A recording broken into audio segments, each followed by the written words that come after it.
15व्या फेरीचा निकाल या ठिकाणी जाहीर झालेला आहे। त्यानुसार प्रशांत ठाकूर या ठिकाणी आघाडीवर आहेत। त्यामुळेच तुम्ही पाहाल की पाठीमागे कार्यकर्त्यांचा जल्लोष या ठिकाणी पाहायला मिळत आहे। प्रशांत ठाकूर यांना मिळालेली मते ही 1,04,613 आहेत।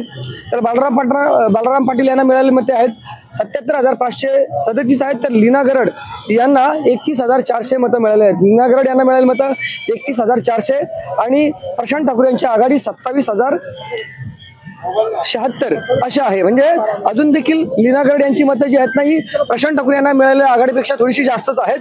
म्हणजे कुठेतरी महाविकास आघाडी ही बिघाडी झाली नसती तर त्याचा परिणाम निश्चितच या ठिकाणी दिसला असता।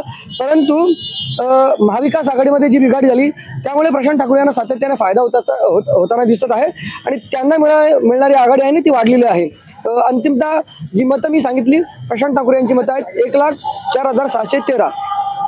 उमेदवार निहाय पडलेली मते खालीलप्रमाणे: श्री गजेंद्र कृष्णदास आहिरे 888, श्री प्रशांत रामशेठ ठाकूर 1,04,613, श्री योगेश जनार्दन चिले 5,337, श्रीमती लीना अर्जुन गरड 31,400, श्री कांतीलाल हरिश्चंद्र कडू 1,171, श्री पवन उत्तमराव काळे 291, श्री बाळाराम दत्तात्रय पाटील 77,537, डॉक्टर वसंत उत्तम राठोड 702, श्री संतोष शरद पवार 962, श्री चेतन नागेश भोईर 315, श्री प्रकाश रामचंद्र चांदिवडे 158, श्री बाळाराम गवड्या पाटील 292, श्री बाळाराम महादेव पाटील 414, नोटा 2,125।